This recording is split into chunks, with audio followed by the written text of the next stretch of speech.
Shabbat Shalom. In this week's Torah portion, we are invited um, to a place of rest, of renewal, of rejuvenation, and it's very appropriate to this time in our secular calendar, Thanksgiving and our Thanksgiving break. For many of us, this weekend, extended weekend, is a break from work, a break from school, a time to either be quiet, alone, or with family. And it also is a time to catch up on our sleep. And in this week's portion, Jacob is leaving Beersheba, and he's leaving Beersheba with a lot of anxiety and a lot of unknown. His brother Esav is chasing after him after he tricked Esav to getting the birthright and the blessing.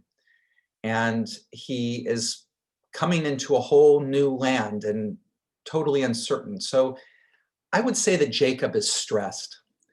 And he comes to a place, and the way that the Torah says it, it says he encountered the place and spent the night there because the sun had set. Because the sun had set. And the way that our commentator Rashi, our 11th century commentator, says is that it's worded that way. He spent the night there because the sun had set. It says it that way because God wanted him to go to sleep in that place. And so he actually made the sun set 2 hours earlier than it normally would have.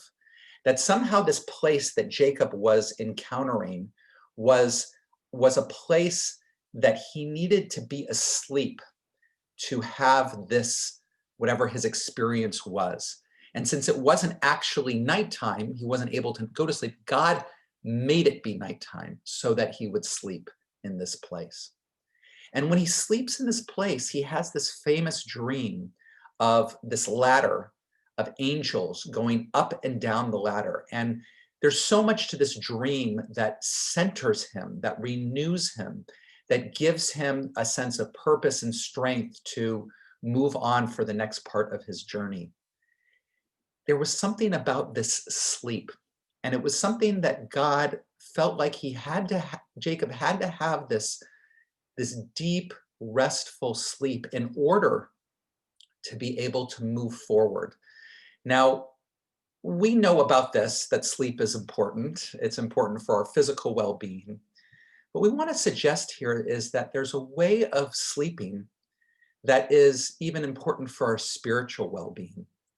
That in even the blueprint of creation that's articulated in the book of Genesis, God creates the world in 6 days, and on the 7th day, vayinafash, he rested.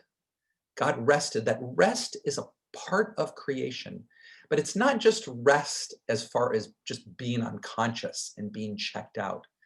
It's rest, vayinafash. The word also has this word nefesh, which means soul. So, and God rested could also be translated as, and God ensouled.